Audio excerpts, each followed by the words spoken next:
Hello, everybody, and welcome to another edition of Corporate Underground. This time, we actually really are corporate. We've got Lou from PTP Accountancy Partners, so we are really corporate this time. Lou, welcome to the show. Thank you, Ronan. How are you? Very well, thank you. Now, I understand that you are not only in lockdown, but you're at Exposure, Tier 1 Exposure site today and been in, got your test, all those things. So thanks for making the show, because it looked like touch and go that you weren't going to come on. I thought I was going to be lined up for about 5 or 6, 7 hours. I didn't know. Yeah. So as prep for the show, we were discussing your tagline of the partners and you and the company, and it's worth starting with that. So we'll go into a little bit about your ethos, your values, the type of clients you attract. But I love your motto that create dreams worth fighting for. So that's not we'll give you the best numbers, or we'll sort out your tax, because everyone just goes, an accountant, boring. I love the idea around creating dreams worth fighting for. So why did that come about as your core sort of message? Yeah, and it's pretty simple, and something that it starts like this. Whenever you start a business, no one ever goes into business to actually start a business. They actually have dreams and aspirations before they start the business. They want to have this, or they want to own that, or they want to be able to provide this to the community. And then what happens is that we get into business, and sort of the business takes over a lot of our dreams, and we become a little bit of a slave to the business. And we probably, even as accountants ourselves, we were probably heading very much down that road. And about 10 years ago, we actually stopped and we created what we call the 3 circles. And what the 3 circles was we recognize that we actually have 3 components to our lives. We have our personal area, we have our family, and then we have what we call our community and area. And so we generally have sort of 3 areas that we live in. And what we wanted to do was we wanted to get those goals, and then we wanted to drag it back to the business and make the business actually achieve our personal goals, rather than us being slaves to the business. So we really wanted to go back to the basics and say, why did we get into business? What do we want out? When we retire, what do we want to be able to say that we've done, we've got, we've enjoyed, whatever that may be? It is a dangerous, slippery slide, though, business, though, isn't it? Because it's like there's so much to it that attracts you to spending all your time on it, and you don't really realize you're doing it till you're too far in. Because so many people talk about their when people talk about their purpose or passions, right? Or passion is probably the easiest one. You talk about those 3 circles, and if you're a business owner, business does become a huge passion, and they'll say, I'm not working because I love it. And that's why they're happy to work at 10 o'clock at night, and they're happy to do this because it's actually ticking so many boxes. But the problem is, eventually, at some point in time, it will become less of a priority, or you'll start to hate it for how much it's chewing up your time, even if you do love it.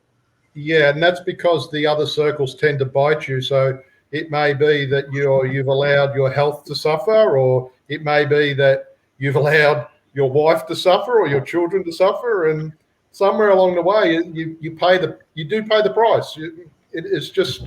It's just a balance, and it just happens. Yeah. We talk about in OMSB dinner, which is where I first met you, is the 33 to 3 nights out of 30, which is really just 10% of a month. So that should be 1 night if you're doing something with a group of people, friends, what have you, 1 night for yourself and 1 night for your partner, or a date night. And that's just 10% of your life. Everyone goes, I'm too busy to catch up with you for month after month after month. So too busy for what? At some stage, you've got to invest that time in your relationship, in your personal time and your partner's personal time, so that you do have that ability to spend another 90% on your family, the kids, the work commitments, all the other things that that make up life. So it's really important. I'd also say the other thing about the dreams as well is that I think we're in danger of buying into someone else's dream. Everyone looks at people like Gary Vee or some people that are multi-millionaires and think that should be their dream. And exactly what you said at the start, Lou, for most people it's not. It's a societal or a model that they've seen. I'd love the Ferrari and the $10 million house and well, then realizing that the people that got there sacrificed so much. So I think it's really important, that thing about the dreams. Well, that's it. What was, like you said, what's the dream? Because if it is a Ferrari, well, then that's very easy. Then just put everything into it and don't worry about upsetting the wife and the kids. Get rid of them. If the priority is Ferrari, then it's very easy. Just work all the time. Yeah. I think the biggest story we had a couple of years ago, we took over we new client electrical business. They were just making it, but I think they had a daughter in Spain that was getting married, and they actually didn't have the money to actually get to Spain to take the family and do it. We worked with them for about 9 months. From memory, I think they ended up with about $300K sitting in the bank account, able to pay the tickets to get to Spain to see the wedding. And at the end of the day, sugar, that meant so much to them. And that was really taking their personal goals and then going to the business. Okay, business, how do we make that happen? What are the things we need to put in place?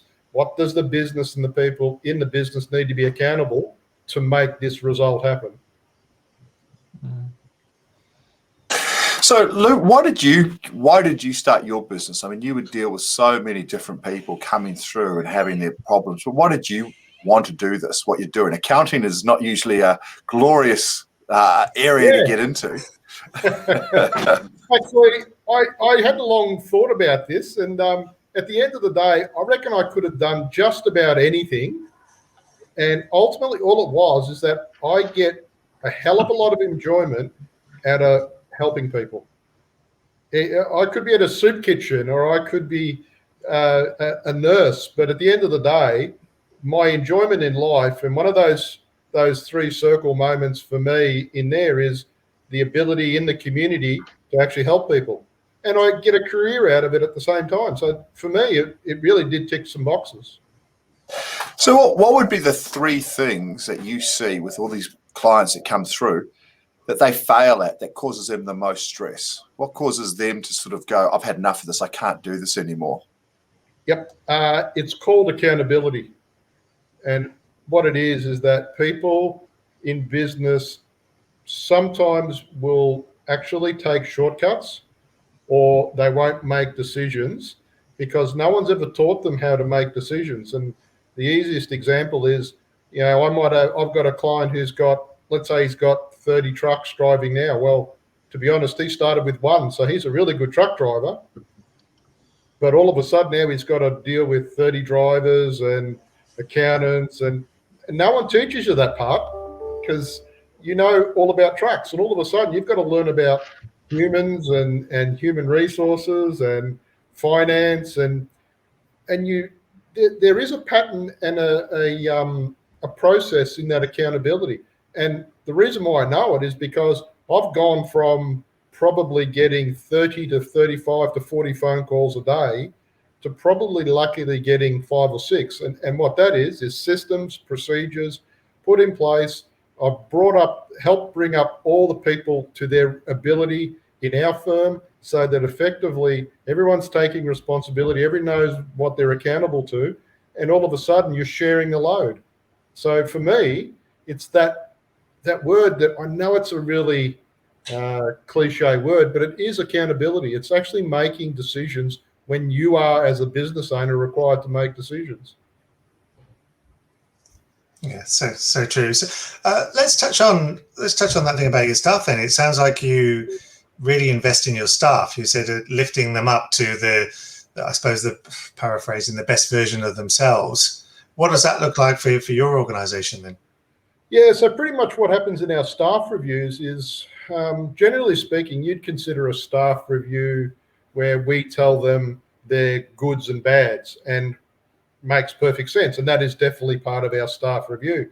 But the other part of our staff review, creating dreams worth fighting for, is that we will actually sit down with them and go, you come and tell us what you want to achieve. You come and tell us what you're thinking so that we can actually have you on the journey of creating your own dreams as much as us helping our clients. Generally speaking, in our accountancy world, a lot of accountants want to get from the books and doing the books to really spending time and talking to the clients.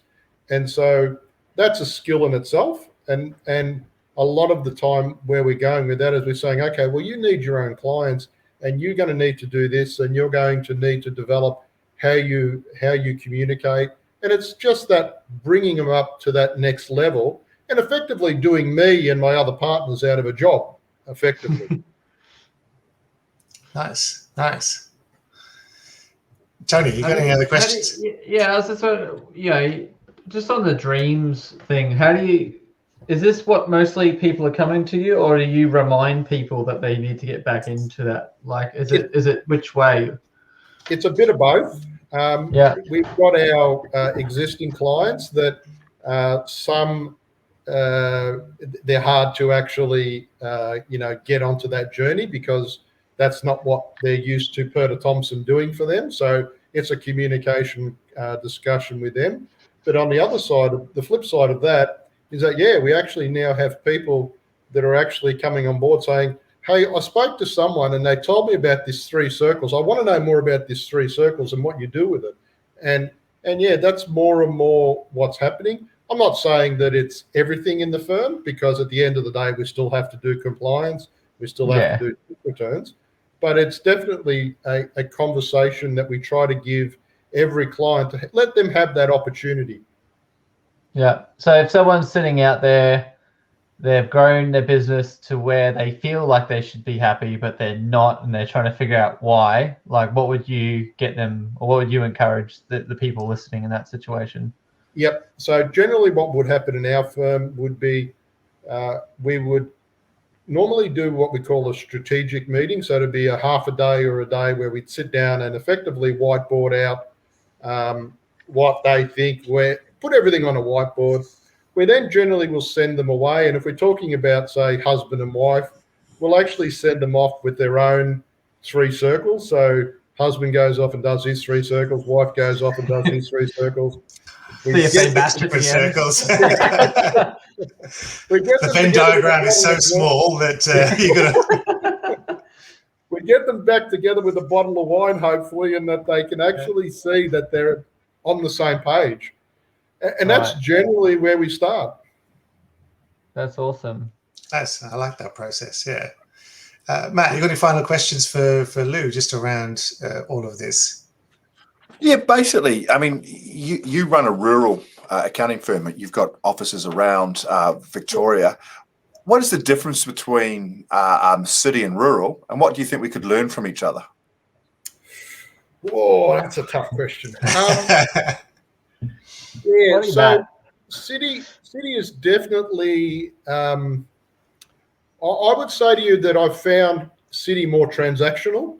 So people are more interested in the transaction, whereas in the country, they're more interested in the relationship. Now, that's not always true, but it's definitely more transactional in the city, which can be good and bad. And what could we learn from each other then? What could the city learn from rural, and what could rural learn from the city? What do you think? Yep. Definitely the country can learn more from the city from the point of view of that transactional is not a bad thing, because at the end of the day, we ultimately need to make money in order to actually achieve what we need to achieve. And then I would say from the city point of view, I see so many people so transactional that they don't actually understand the benefit of a relationship. Sometimes they don't understand that relationship can be hugely important to them. I don't know how many times I've rang up clients and said, hey, have you considered this? Have you considered that? There's an opportunity here, purely because I've got that relationship where I've actually spent time with the person and I actually understand where they're trying to get to. But if I'm just doing transactions, I really don't get a picture of what you want. And I might miss something purely because of that. Yeah, absolutely. Yeah, awesome. Well, it's a great lesson. We're all about transactional is one of the things that we're always banging on about as well. That we our goal is to move away from transactional people and build relationships. So You are preaching to the converted, Lou. Lou, our time is just about up. Thank you so much for coming on today and telling us a little bit about what it means to take those dreams, creating those dreams worth fighting for, and how you apply that into your business. Thank you so much. Thank you. All right, we'll Thanks, see you mate. next time on Corporate Underground. See you guys.